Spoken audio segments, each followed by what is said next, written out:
ಸಹೋದ್ಯೋಗಿ ಮಿತ್ರ ಪೊಲೀಸ್ ಅಧೀಕ್ಷಕರಾಗಿರುವಂತಹ ಮಲ್ಲಿಕಾರ್ಜುನ್ ಮಾಲಂಡೆ ಅವರೇ, additional S P Thimmaiah ಅವರೇ, ಅಡಿಷನಲ್ ಎಸ್ ಪಿ 2 ಗಂಗಾಧರ ಸ್ವಾಮಿ ಅವರೇ, ವೇದಿಕೆಯಲ್ಲಿರುವಂತಹ ಎಲ್ಲ ಪೊಲೀಸ್ ಉಪಾಧ್ಯಕ್ಷರೇ ಹಾಗೂ ಇನ್ನಿತರ ಎಲ್ಲ ಅಧಿಕಾರಿ ಮಿತ್ರರೇ, ನಿಮಗೆಲ್ಲರೂ ಕೂಡ ಮೊಟ್ಟ ಮೊದಲನೇದಾಗಿ ವಾರ್ಷಿಕ ಕ್ರೀಡಾ ಕೂಟದ ಅಂಗವಾಗಿ ಶುಭಾಶಯಗಳನ್ನು ಕೋರ್ತಾ ಈ ಕಾರ್ಯಕ್ರಮವನ್ನ ಬಹಳ ಅತ್ಯಂತ ಸಂತೋಷದಿಂದ ಉದ್ಘಾಟನೆಯನ್ನು ಮಾಡಿದ್ದೀನಿ ಅಂತ ಹೇಳುವಂತ ಮಾತನ್ನ ಹೇಳ್ತಾ, ಈಗಾಗಲೇ ನಮ್ಮ ಸಿಇಒ ತಮಗೆಲ್ಲ ತಿಳಿಸಿದಂತೆ ನೀವೆಲ್ಲರೂ ಕೂಡ ಒಳ್ಳೆಯ ಕೆಲಸವನ್ನ ಮಾಡಬೇಕು, ಸಮಾಜಕ್ಕೆ ಭರವಸೆಯ ಬೆಳಕಾಗಬೇಕಂತ ಹೇಳಿದ್ರೆ ದೈಹಿಕವಾಗಿ ಮತ್ತು ಮಾನಸಿಕವಾಗಿ ನೀವು ಸರಿಯಾಗಿರಬೇಕು, ಆರೋಗ್ಯವಂತರಾಗಬೇಕು.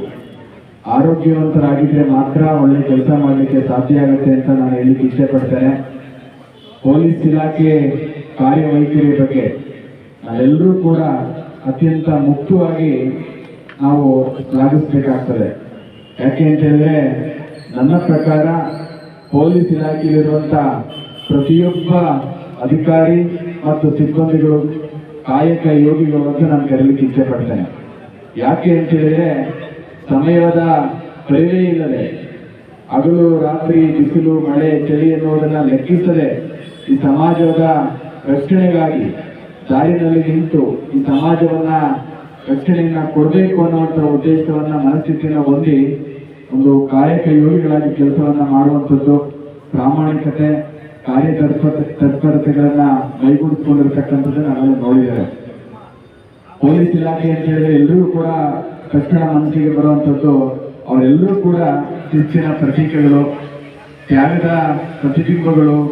ಹಾಗೆ ಕಾಯಕವನ್ನ ಮಾಡ್ತಾ ತಮ್ಮ ಜೊತೆ ಫ್ಯಾಮಿಲಿ ಕುಟುಂಬವರು ಕೂಡ ತಾವು ನೋಡ್ಕೊಳ್ಬೇಕು ಸರಿಯಾಗಿ ಅನ್ನುವಂಥ ಮಾತುಗಳನ್ನು ನಾನು ಹೇಳ್ತಾ, ಒಂದು ಒಳ್ಳೆಯ ಕೆಲಸ ಮಾಡಬೇಕು, ಸದೃಢವಾದಂತಹ ದೇಹ ಇರಬೇಕು, ಸದೃಢವಾದಂತಹ ಮನಸ್ಸು ಇರಬೇಕಂದ್ರೆ ಬಹಳ ಮುಖ್ಯವಾಗಿ ಪ್ರತಿದಿನ ದಿವಸದ 24 ಗಂಟೆ ಎಲ್ಲರಿಗೂ ಇದೆ, ಪ್ರತಿಯೊಬ್ಬರಿಗೂ ಕೂಡ 24 ಗಂಟೆ ಇದೆ.